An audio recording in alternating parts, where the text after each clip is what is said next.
What's happening? What's happening? What's happening? Yeah, I said happening. But we back with another episode of the Nobody Listens podcast. By now, the world should be starting to listen because we starting to have some great conversation with some folks. We waking people up, and not just to the podcast, but to the individuals that we choose to have on the podcast. I think that's one of the most important things. And today, we got somebody that's a dope young man that got a dope story. He also got a podcast, so we're going to plug that as well because I was fortunate enough to be blessed with an opportunity to go sit on their couch, and now we all in the room together chilling again, you understand me? And so, with that being said, from the Can I Be Real podcast, I'm going to give it up for my dog, Mazi. What's happening, brother? Yeah. What's happening? What's going on, brother? I appreciate you. I appreciate you for having me, man, for sure. Hey, don't worry about it. I won't charge you for that intro. Hey, I appreciate it, too. That was a good one, too, man. That was good? Yeah. We might have to sound bite that, too, man. Use that for my intro every time we do the show. Man, talk to me a little bit, Mazi. Talk to the people, man. Let them know a little bit about you. Man, I'm King Mazi, legendary, man, the overcomer. You know what I'm saying? I've been doing YouTube for about 10 years now. And it's been a process. It's been a learning experience. It's been a dope experience overall, though, but it taught me a lot about just life in general, being an entrepreneur, being a business owner, a lot of stuff that I had to learn on my own. You know what I'm saying? Full-fledged on, just by trial and error. But it's been a learning journey, so... It brought me a long way, too, though. It brought me a long way, too, for sure. Hey, so, speaking of the journey, bro, you played football a little bit, right? Yeah. You said you played wide receiver? Yeah. Corner? And corner. What did you like the most? What I like the most? Receiver. Why? Receiver. Scoring touchdown, I ain't gonna lie. Scoring touchdown. It's something about... Scoring touchdown. I feel like wide receivers is divas, bro. Yeah. No, for sure. We are for sure. We ain't doing I'm not trying to do no hitting. I'm not doing no blocking. I ain't doing none of that. It's just let me know when it's time when you throwing the ball to me, then we got some action. But other than that, I'm a coast. I'm a coast for sure. So you sitting back just chilling, waiting? Yeah, for the most part, yeah. Even when I played corner, I was more like Dion. Like I'm all for the interceptions. Bro, so you sitting back. Yeah. The toss come your way. Oh yes, it's over with. You gonna block in or you gonna kind of just push? No. I'm doing my thing for sure. If it come my way, I'm doing my thing. Okay, that's all I need to know. Yeah. If it come my way, I'm doing my thing. I know about them receivers. Anybody who get the ball in their hand is a diva. Hey, defense never liked the offense, especially during practice time. They never liked us. They never liked us. I could look when I was looking at your Instagram. I knew you was a wide receiver. Yeah. Cause I could just tell in your wide receivers got a certain type of swag. Yeah. Y'all like leg tattoos. Yeah. And nobody see them. You gonna pull your shorts all like. Look how you see me. Yeah, no, for sure, man. Hey, it's crazy. So I play flag football like currently too. So man, it's just once it's in you, man. You can't get rid of it. You can't get rid of it. Nah, you can't. Man, I know you said you want to fight Jake Paul. How we got to make that happen? Man, we need to find a way to make it happen. Jake Paul, man, I've been trying to talk to you about 2 years, man. Yeah, look in that camera and tell Jake Paul. Man, if you don't want it, look, we can just spar. I even take a spar. We ain't got to make it no major event.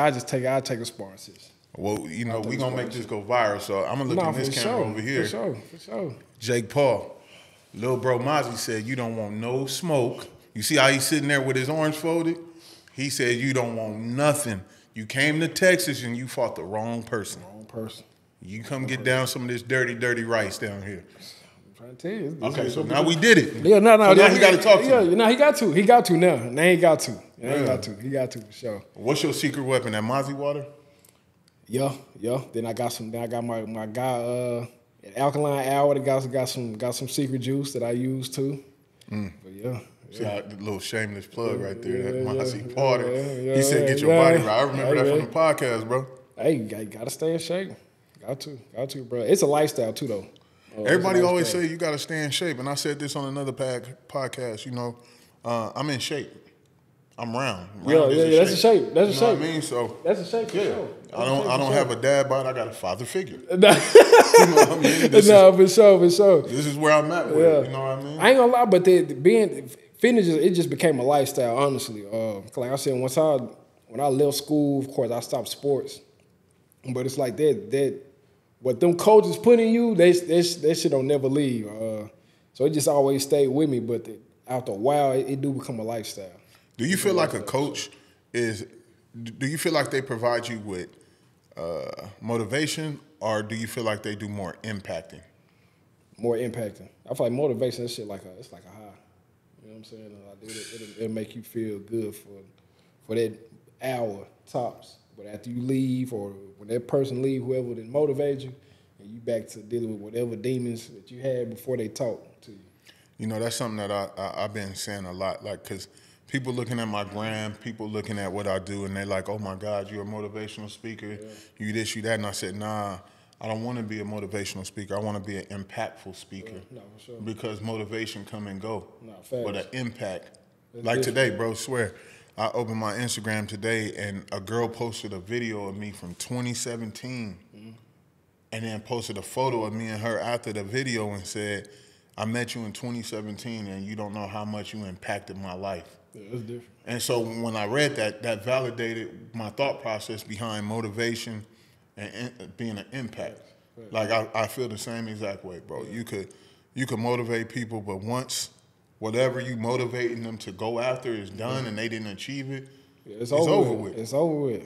It's over with for sure. Like I said, it's just it's simple. It's crazy. Me and my brother, we talk about that all the time. Cause you got motivational speakers. That's what they do. They motivate you. You know what I'm saying? They come to these conferences. They hype you up for the few hours you there. But after that, it's like, all your money. Yeah, they're gonna take your money too. They're gonna motivate you to come up out them pockets too. But after that, it's just like now you back to where you was at before you walked in. You still don't have anything accomplished. You still don't have nothing. You just got motivated for them few moments. You know what I'm saying? For them few moments, you probably ready to run through a wall. But when you leave that conference, you back to, damn, what I'm gonna do? You know what I'm saying? So it's like you still got to be impacted. You still got to find it within yourself first. If you don't want it. I know something that motivated you. What? I know you got fired. I got fired for sure. I definitely got fired for sure, man. You got motivation. Hey, man, that impacted. I ain't gonna lie, man. It was crazy. The whole process of it was. So when I first started doing YouTube, I had no intention of like making money off of it. I was just doing it because I had always been doing it. It's just content creating has been something I've been doing like for, like I said, about 10 years. So when I started making like a little money off of it, I was probably only making like $1,000 a month at that time, like $1,100 a month. So now we know the starting point. Yeah, we can only imagine because we see how much content he put out. Oh no, it's different for sure. But man, I'm working at the jail at the time, bro, and it's literally inmates are recognizing who I am. So at this time, I'm not like, I've never considered myself like a celebrity or hood famous or whatever they call it. You know what I'm saying? So it's like for me, it's like, damn, like the inmate know who I am. Like they coming in off the street, like, hey, you such and such, you. What the fuck? And then it started getting to like my coworkers, and then it started working my way up to the supervisors. And so I remember I got called to internal affairs one day, and so like I don't know what's like going on. I'm thinking like, damn, I done got in trouble for something stupid. So I go in there, and they like, yeah, what's your name? I tell them my regular name, and they like, nah, what's your other name? Like, hit you with what's your gang name? Yeah, they like, ain't you Mazi? I'm like, oh man. They started going through my videos and they was like asking me like detailed questions, like, okay, so in this video, didn't you such and such? I'm like, God damn. And so I kind of had like that moment. I knew I was like, yeah, I'm doing what I'm supposed to be doing. It didn't feel good. It was uncomfortable because like, damn, I'm possibly finna lose like consistent money. You know what I'm saying? Yeah. Guaranteed money. But it's like, I was like, yeah, this is what I'm supposed to be doing. Did that make you like motivate you to go or impact you to go harder in content creation? Yeah. Yeah. At the time, I was working overnight. So I was going in at like 10 o'clock that night, getting off at 6 o'clock in the morning. I would literally go home, get home probably like 7, sleep from 7 a.m. to 10 a.m. and get up and be recording from about like 11, 12 p.m. on up until it's time for me to go back to work. So I was like nonstop, and that was every single day. So when they fired me, I was like, oh shit, y'all done gave me more time to do this now. So now I got a full day to get it done. Like I said, I was only making like $1,200 a month. So once I turned up and I had like the full day to work, that shit went through the roof. Speaking of a full day to work, man, I would love for you to give me and everybody else listening some insight on like some little strategies you might have to content creation for yourself that you know work?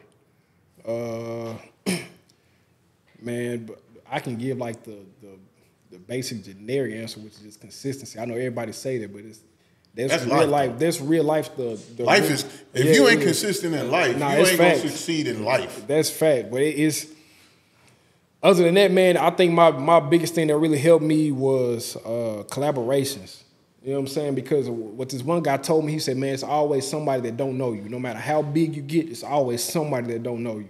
So the more you collab with somebody, the more that person's audience gets to find out who you are too. So I think collaboration, outside of consistency, it was definitely collaboration.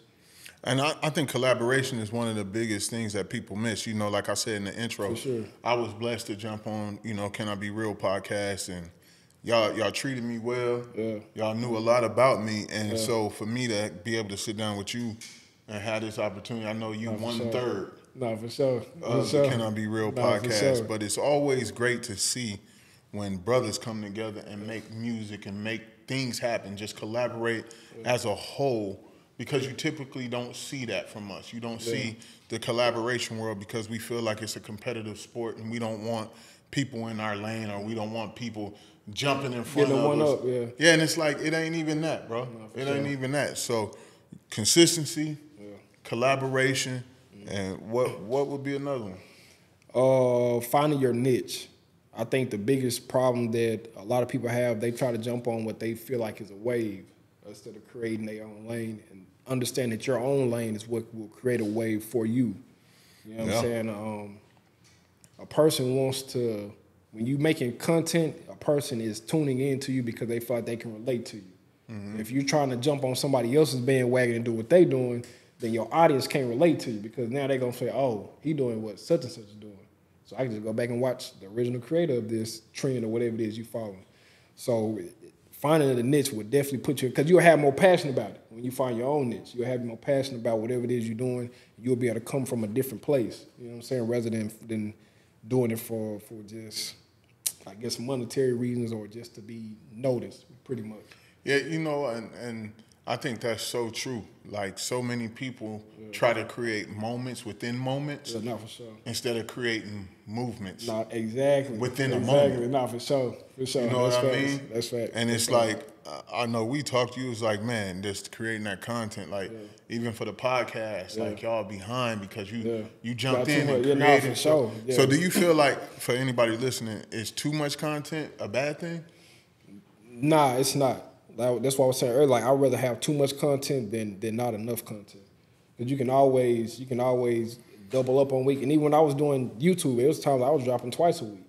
So it's better to have one in the chamber, and then you ain't got nothing and you need that jump. You know what I mean? So it's better having. I tried that whole vlogging thing. Oh, it's different. Bro, it's different. One, your arm hurt. Yeah, because you constantly holding the camera like this. It's different. You know what I mean? And then for two, you gotta I almost had to edit every time I stopped. You gonna have to. Like, when I got somewhere, I was like, hold on, let me add this clip into. How do you deal with that? So after, man, I got that question so many times. So when you first start vlogging, of course, you trying to do the whole stop and play. You know what I'm saying? You're trying to record. Okay, let me record this moment. Let me stop. Let me record this moment. Let me stop. Or some people just record the entire whatever they're doing and then they go back and edit it. But the more you do it, the more you start to kind of catch whatever it is you record, and you start to kind of catch your own feel. The more you get into it, and then you start to know, all right, what parts are important to record and what you don't got to record. Because some people make vlogs and that be their mistake. They have like a 30-minute video. Probably 15 minutes is like just nothingness. You know what I'm saying? Trash. You know, so where you could have made a dope 15-minute video, now you got a 30-minute video that's like can be a hit or a miss. Speaking of 30-minute compared to 15-minute videos, do you think as a YouTuber or content creator that YouTube is putting more pressure on people to try to create long-form videos, and as they create these long-form videos, they're losing the quality of the content instead of breaking that 30-minute video down into 15 minutes and saying, yo, I got great content right here, instead of doing that whole extra 15 minutes of trash. Like, I hate seeing vloggers, bro, like, I'm going to Brazil. or I'm going to Belize, and you showing me kids on bikes, you showing me taxis. For sure. Like, bro, I know what a taxi look like. Yeah. I don't want to see that. Nah, show me the show me exactly. the slums. And that's where they end up losing people at. But YouTube, the longer the video is for, if they are monetized, the longer the video is, obviously there's more ad breaks they can put into it. I mean, that's the more they can get paid for that video.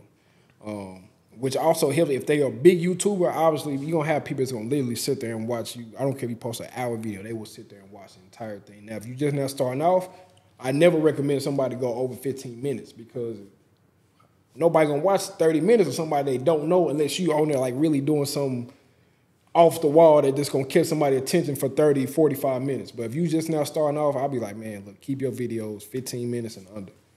Bro, what was one of the first videos that you posted? My first video was,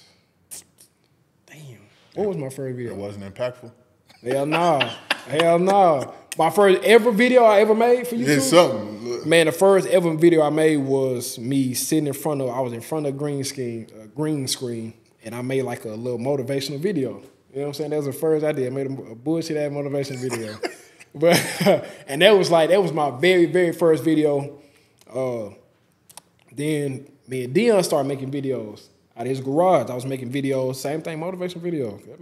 They had me motivated too. I had the bug. You had the Ziegler books. Yeah, man. So I was sitting there, I'm making motivational videos, man. Even from the videos, I was speaking from the way I speak anytime I do shit, but it was just motivation though. You know what I'm saying? It was really just my story, my life.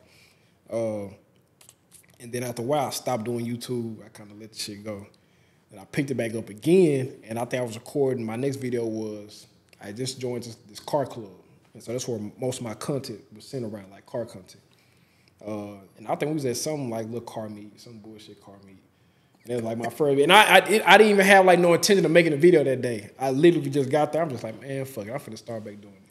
And from that point on, from that day, I never stopped making content. That's crazy. So I got a question for you. Who was your go-to motivational speaker? Since you was doing motivation, who was your go-to, that one person that you be like, shit, I gotta listen to him today? Man, at the time when I was making videos, it wasn't nobody. It was E.T. E.T. Eric Thomas. I think Eric Thomas had everybody in chokehold.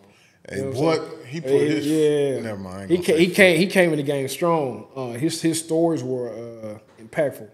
The one that really got me was the one he spoke about the guru.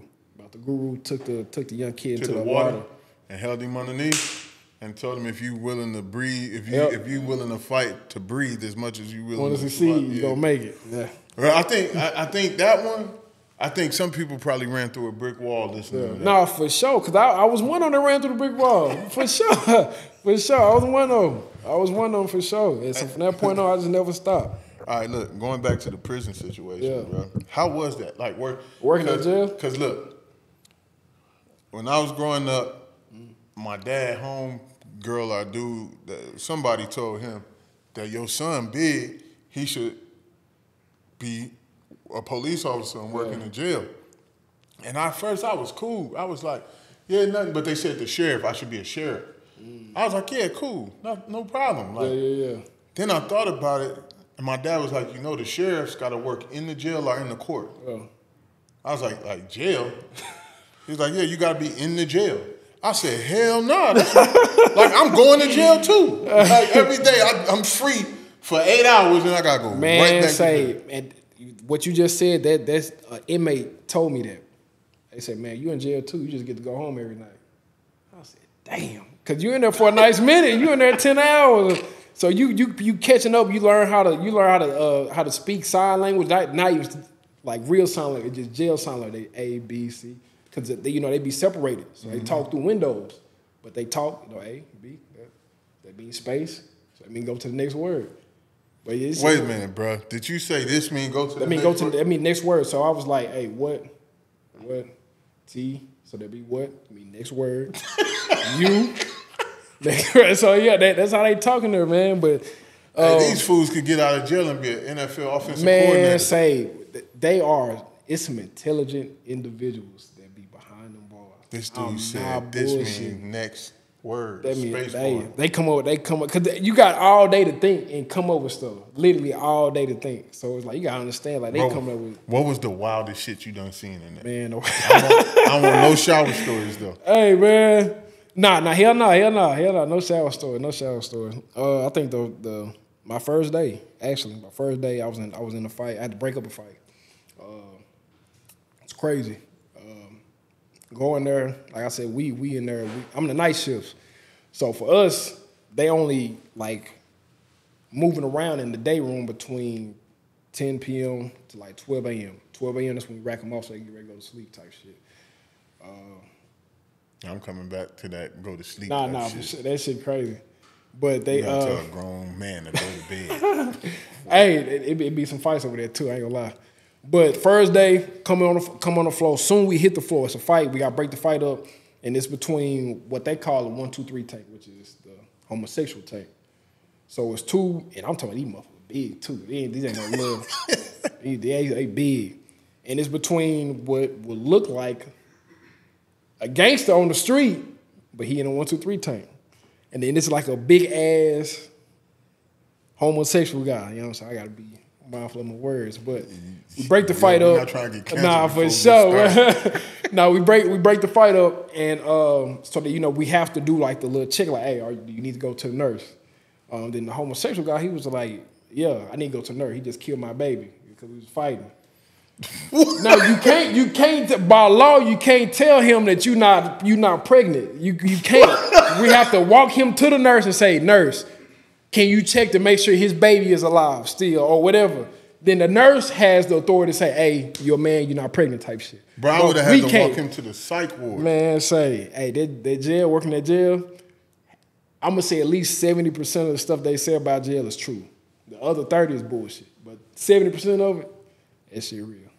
Bro, I could not. When he told you that, did you laugh? Hey, yeah. But like I said, it's my first day or something. I'm like, bro, you ain't. And then the guy, I was like, nah, you can't do that. So I'm like, what the fuck, bro? I'm like, what you talking about, man? But it's different in there. It's different in there for sure. Did anybody try to test you and put hands on you? Hell yeah.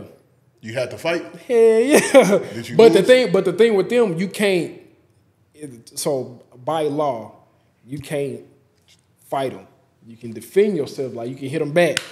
But if they hit you and they would, you know what I'm saying, like boom, they get hit, you can't like just get the whooping ass type shit. You just gotta wait a minute, so restrain. I get paid now to get my ass whooped too? Basically. Because first thing they gonna do, if you whoop their ass, they gonna call their mama, hey mama, this officer just beat me up. Now the mama calling trying to sue the whole county, which didn't happen a bunch of times, but yeah. Hell no. Yeah, they calling mama on you for sure. Grown man, you gotta tell them to go to sleep. Yeah. Then you gotta tell them they're not pregnant. Yeah. And you gotta listen to them call their mama. Nah, for sure. But he in jail. He in jail. He a killer. They got way more rights than you. Even as working in there, they got more rights than you. Yo, that is wild to me, bro. That's probably what I always say. That's one of the funnest jobs I've had though. Because you call that fun? Hell yeah, that shit. But I was young too though. I was young. So you was turned. Yeah, I was young. We in there fighting. Yeah. Did you ever go out and vlog about what you seen in your? Nah, I never did. That's new content. Think about prison content right now. I know. And it's like that's why I say like a lot of shit they saying about it is real. Like the crazy part. So I'll be seeing like the rappers like they say like well they was treating Young Thug. Young Thug wrong. They were saying they were treating Pooh Shiesty wrong. I'm like, nah, this is how this shit is in there. This shit's different. You know what I'm saying? They say you sleep late, you lose weight. Like breakfast is at 4 o'clock in the morning. What? Breakfast 4 o'clock in the morning. Are you putting grown men to bed at 10:30? Nah, 12. Yeah, midnight? Yeah, 12 midnight, yeah. So they just hanging out in the little day room. Yeah. Oh, so they got a cool bedtime. Nah, yeah, they got a decent little bedtime. But some of them if they want to unrack them doors, so they can. They do that shit all the time. That's crazy. Yeah, you better than me, bro. I could not work in there. I said, I literally can't see myself going to prison for work. And that's really what you doing. Like I said, bro, that shit. Bro, you start thinking like them. You know what I'm saying? Yeah, you just gave me a whole sign language class. Bro, I'll never forget this. That's where I learned how to play chess at. I learned how to play chess from with an inmate? Yeah. Hey, you like man. this. Hey, shout out, free Devo, man. Free Devo. I think Mazi want to go back. Free Debo, man. Nah, what if they offered you a job back? I'd never go back to that motherfucker. I'd never go back. You don't want to tell a nigga the next word? Nah, hell no. It's probably too much rock and roll in now. I'm getting a little older now. I'm cool. That's crazy, man. I know you got a little girl, right? Yeah. How's that? It's different. What was that feeling like when you found out you was having a little girl, but then actually seeing it come to life? But the crazy part about it, no bullshit, before I found out that I was having a baby, I told her mama that I had a dream that we was having a baby, and that shit damn near happened identical probably like 2 weeks later. Like as far as like the finding out process. So I got a real question there. When you pushed your daughter out, did you feel it in your body that was the one that got her pregnant?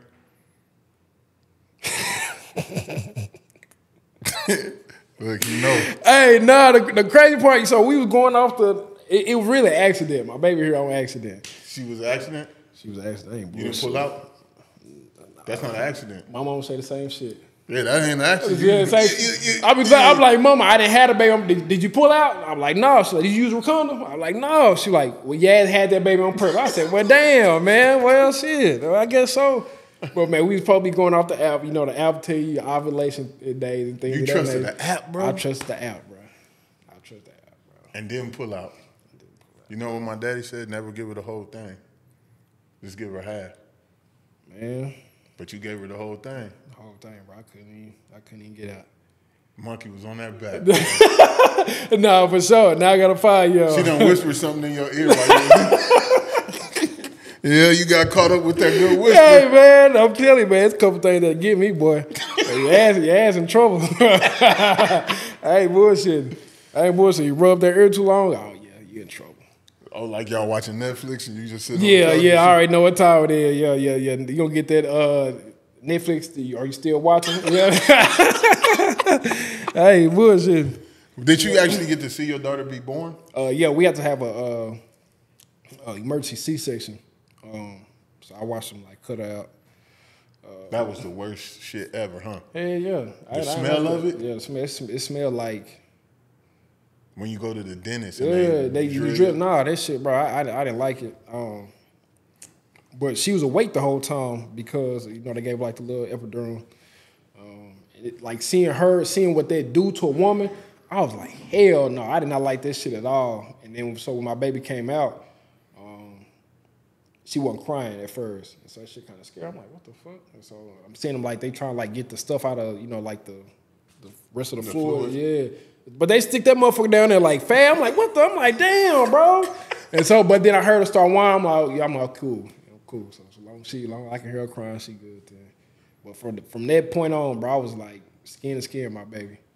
You know what I'm saying? From literally, they say don't do it too long. I learned my lesson now because she's spoiled, but I was skin to skin the entire time we was in the hospital on that uncomfortable ass couch, that dad couch. That little boy. That little ass bullshit ass couch. I'm in that motherfucker right my baby right on top of my chest. Back hurt, your sciatic back hurt. Man, that shit was the worst, bro. Bro, so now that you content creator, you got the podcast, you full-time grind mode, right? Sure. How do you create that work-life balance? Because I know for me sometimes, I had to learn how to create work-life balance because the only thing I knew was to go. And it's almost like you being selfish. You know what I mean? Because you constantly just working, trying to get to put your 5-year-old in a better position. Facts. But don't nobody see it like that. Yeah. They always saying that you doing wrong you doing too much. You need to spend more time with your baby. Mm-hmm. And my thing was, if I do what I need to do right now, you ain't got to do it later on. I ain't got to do it later on. That's a fact. You know what I mean? So how do you create that work-life balance for yourself now with your 5-year-old and everything else you got going on? I'm still learning, honestly. That's my honest opinion. I watch my pops. My pops 68. And he's just now picking back up on what he feel like he left out on right when I was born. My pops, he do entertainment. He like a singer. So I guess I'm assuming he stopped it right before I was born to, be a father. You know what I'm saying? Mm-hmm. Which and I salute him for, but it's like seeing him now at 68 trying to pursue that. You know what I'm saying? I don't want that for myself. Which I respect my pops for doing it regardless. But it's pretty much what you said. Like, if I do it now, when I'm 68, I can be in a different situation. I'm not trying to be out here 68, running around, trying to scream in the camera, making videos. You know what I'm saying? I can be chilling somewhere with my kid, with my grandkids on a whole different level. So I'm still learning, though. I'm still learning that. I'm trying to make it to where I can still get my time in with my kid. You know what I'm saying? So she'll still know that daddy there, but I don't think I've mastered the balance yet, honestly. You know, to be honest, bro, you never gonna master the balance. Just speaking from an older gentleman that's doing it in the same capacity, if not, I travel probably way more than you. You know what I mean? But that doesn't take away from how busy you are. Yeah. You never really find a balance. Yeah. You find when and where to sacrifice. That's what you got to figure out. When and where to make the sacrifice, because the balance it's inevitable. No, for sure. You're not gonna be able to. Ain't nothing balanced. Because it seems like it's just so much that's on the plate, bro. It's just you gotta find somewhere to make consistent money. On top of that, then you gotta find a way to have that time to do your passion. Then you got your kid, you got your lady. Then you can't forget about yourself. You gotta make sure yourself is good. Because if self not good, then all the other shit crumble. You know what I'm saying? So it's like 6-7 things on your plate at one time. We trying to eat all this shit, and we really don't know when the clock out time is. Honestly, you know what I'm saying? We don't know when we gonna check out. So it's like you trying to live in these moments and still not lose yourself in the process, because I feel like at one point I did lose myself in the process because there was so much going on. But in my mind, like you saying, like I'm trying to make it to where I can put my daughter in a better situation. So if that means sacrificing self, whether it was at that time mentally, physically, it's like, well, damn, like I'm out here, I'm grinding, but it's like, fuck, like it take all this. Yeah. So it's like I'm still trying to find like the healthy balance of everything: personal life, business life, work life, family life, and not lose self all in the midst of all that. If I could give you any advice, bro, it would be once your daughter get a little older, introduce her to your business life. And bring her around your business life so that she will start to understand early. Yeah.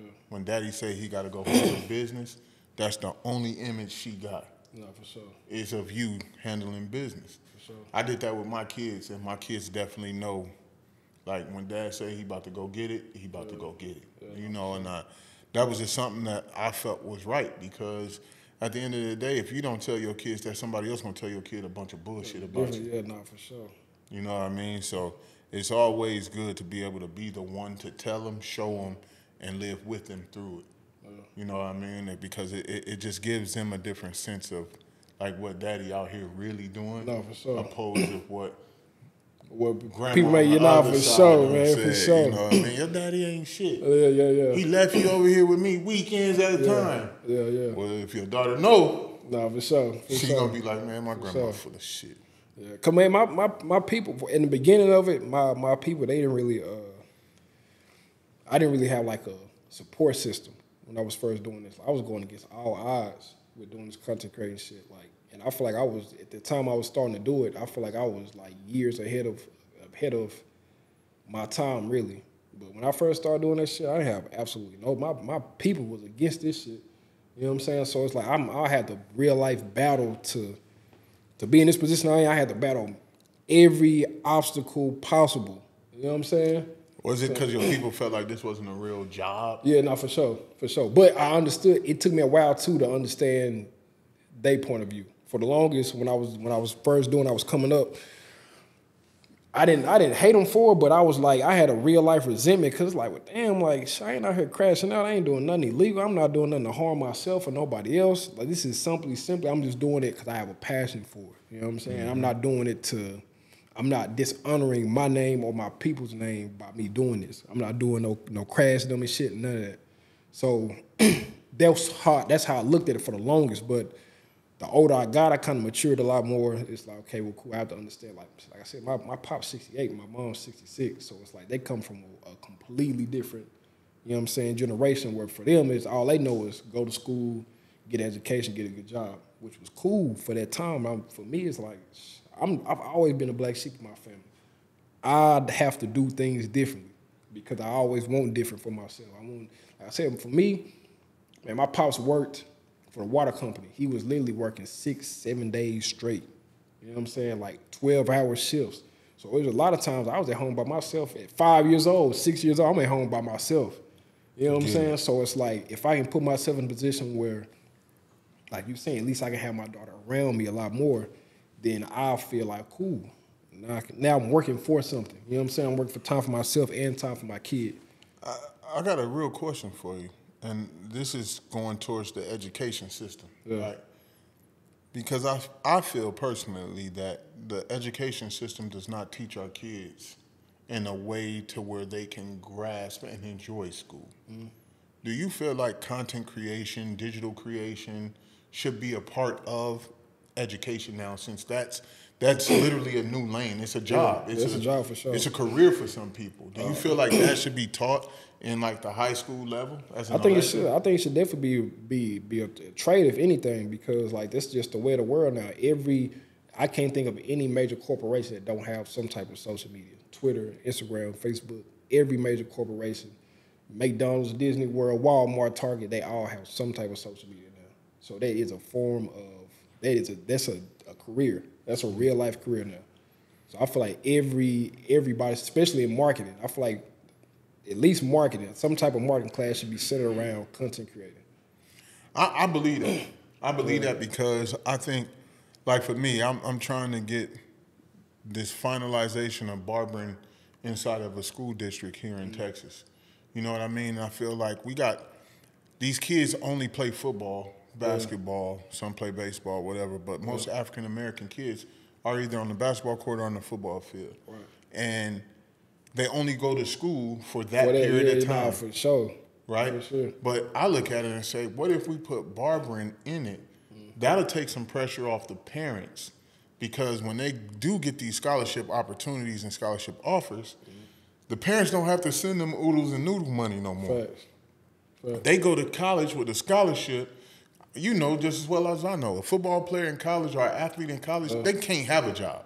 Hell no. That is impossible. Like, you get in trouble for having a job. So it's like, if we could teach them in high school these type of trades, then send them to college, one, they walk away from high school with a trade. With something, with a trade already, And then they go to college and be able to withstand and not do the dumb shit that get them sent back home because they done went out and robbed. They done did something stupid. They ain't got to worry about their parents not feeding them. They ain't got to worry about rent. Like, you could cut a whole damn football team. It's 52 kids on that thing. Nah, for sure. You know what I mean? Sure. So that's why I stand firm on that, bro. I feel like somebody like yourself, you a young man who made content creation a career. Now you got the podcast. You leveled up. Like, you went from being solopreneur to entrepreneur. You know what I mean? You got a team around you. And most people don't even understand that concept. The only team that they get is from sports. But then when they leave from that team, that's all they know. It's hard for them to develop with another team, because they like, you not my homeboy. Like, you ain't in the trenches with me like we were. You know, so I think that shit should be really, like, taught. I think it took me a while too, though, to understand like the power of networking. So I'm real. No lie, the crazy part, I'm introverted. People don't know that about me because they, you do content creation. I'm very introverted. You know what I'm saying? Like, I'm just now learning or coming out the shell of being such an introvert. Like, I can just now learn like to walk in a room and like real life speak. Like, I'll speak no problem. You know what I'm saying? But hey, how you doing? But you going to that corner right after. I'm going right to my corner. I'm going to chill. You know what I'm saying? I'm going to chill. I'll be on my phone. But learning that networking, I think it really took me getting into content creating and seeing the power of networking with somebody else, how they can really impact whatever it is you're doing. But like you said, for us, most of us got that mentality, like, you know what I'm saying, self-made, do it by myself. Me personally, I think a lot of that come from, like the music too, though. The music tell us, don't trust nobody, blah, blah, blah. I trust everybody. I trust everybody. I trust everybody to be exactly who they say they're gonna be. Yeah, and that's how I move. I've never been I don't trust nobody. I trust everybody. You tell me what kind of person you is, I'm gonna trust you until you show me different. I tell you, a snake gonna be a snake no matter which way you look at it. You gotta trust that snake to be a snake. When people be like, "Oh, my snake don't bite," Nah, yeah, it's a snake. Man, you gotta trust it, and you gotta trust it's gonna do something too. So I trust everybody, but learning that network is power in it. You know what I'm saying? And I think that's what's like been taking me to a whole nother level. Just seeing like whatever you don't know, your network gonna know. You know what I'm saying? Mm-hmm. It's gonna fill out them gaps. Yeah, network is definitely net worth. Yeah, no, for sure. So I got another question. If it was $1 million sitting right there, and 1 million relationships right here, which one you taking? The relationship. Why? They can make you way more than 1 million. They can make you way more than 1 million. Because there ain't no telling who's in that million. You got 1 million networks, that's going to take you far as hell. But, bro, think about it. So many people are trained and programmed right now to take the $1 million because they figure, like you said, I could take this $1 million. I could do it on my own. No, for sure. Hell no. But most people that's thinking like that, though, they probably have never touched some type of money to understand. Like, really, and being all honest, like $1 million, that's a nice amount of money. It's life-changing money. Yes, it is. But at the same time, how far that shit gonna take you? If you get somebody that ain't never had no money $1 million, it's gonna be gone. Probably they want the Hellcat. Man, come on now. Scat Pack. Come on now. They want everything that got pack on it. Yeah, they going to flex on everybody that said they couldn't make it. You know what I'm saying? They going to flex. That's what they going to do. So it's like, it'll be gone. You the same like me, bro. I'm taking the relationships because I done seen how relationships can cultivate a whole different situation for somebody than the amount of money that's placed in front of you. Yeah. And I think so many people are trained right now just to take the bag, take the bag. But nah, hell no, I don't want just the bag, bro. So I want the network. I want the network. Like, prime example, I cut Dak Prescott hair a few times. And everybody's like, oh, that's dope, you cut Dak. I said, man, I just don't want to cut Dak. Yeah. I want Jerry Jones. Yeah, no, for sure. I want who cut Dak check. No. That's the network I want to be in. An athlete going to get traded. Well, Jerry Jones ain't getting traded. Nah. Jerry Jones is going to be Jerry Jones. To the end of time, boy. He's going to be Jerry Jones. So it's like, I think so many people get caught up in this, like, I want to be the celebrity hype person instead of really looking at their situation and saying, I want to be this person. Yeah. No, for sure. The story that always stick with me with that is like, you give a man a fish, he'll eat for a day. But if you teach him to fish, he'll eat for a lifetime. Mm-hmm. So it's like, you can get $1 million. It probably ain't going to last long, but if you get that $1 million networks, they can show you how to get $1 million and how to show you how to make that $1 million, make another $1 million, and another $1 million, and another $1 million. So that $1 million gonna be gone probably without, I'm gonna be realistic. I'm gonna say about 2 years. It'll be gone. If I get that network, not only am I gonna make $1 million, but they're gonna show me how to make another one. Make 3, that's gonna make 5, that 5 gonna make 10. And it's gonna keep growing. It's gonna keep growing. Then you sitting at different tables. Different tables. You dressing different. Yeah, talking different. What? Yeah, I'm changing for sure. You changing? Hell yeah. That's the worst advice I ever heard in my life. Don't change. That's bullshit. That's bullshit. Why is that bullshit, bro? I've never seen a butterfly hang with a caterpillar. I've never seen it. But people will forget the caterpillar, though. They will. I've seen a lot of people forget the caterpillar and only worried about the butterfly effect, where the caterpillar got to go through so much life to even turn into the butterfly. That's facts. You know what I mean? People just see the beautiful butterfly flying around, and they like, oh my God, that's so cute. Yeah. But at one point, that motherfucker was ugly. Nah, for sure. That was an ugly ass caterpillar that turned to this. For sure. And you know what's so unique about it too? You don't never know what color that butterfly gonna come out to be when it's in that cocoon as a caterpillar. No, sure. It just shows up something. Sure. You know, and I think that's how life is. Like, life is a box that just show up. Yeah. We just pop out all of a sudden, and people swear up and down like things is different, you different, and it's like, nah, I'm not different. I'm still me. I'm still the person y'all love, but the difference is my mentality changed. Yeah. My thought process changed. My actions changed.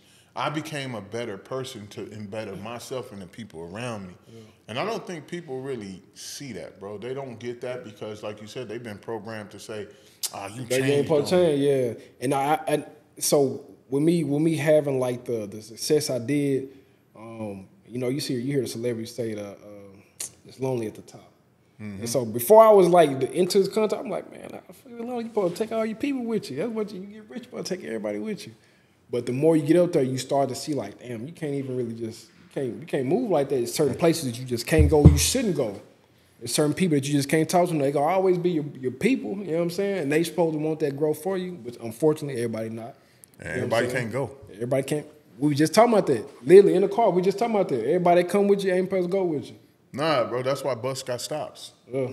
Some people got to get on, some people got to get off.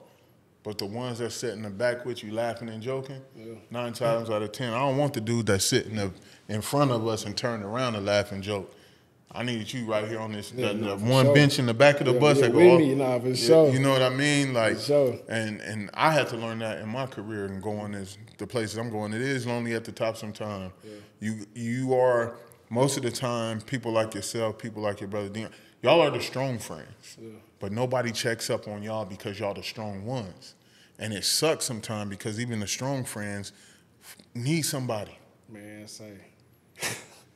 Hey, I ain't gonna lie, it's tough, bro, because you really do go through moments where it's like you said, bro, it's like nobody checks on you because they automatically know, like, oh, he gonna be all right. Yeah, he good. Whole time, boy, you fighting demons. You know what I'm saying? Like, you fighting real life demons, bro, and it's like it's definitely not an easy process. Like, that shit can get scary too. But it's like, for me, I think I've dealt with it for so long. A lot of shit I'll be dealing with, I done learned to suppress it, which is probably not a good thing either. Suppressing ain't good, bro. Yeah, but it's like remember that old Escape song? Who can you run to?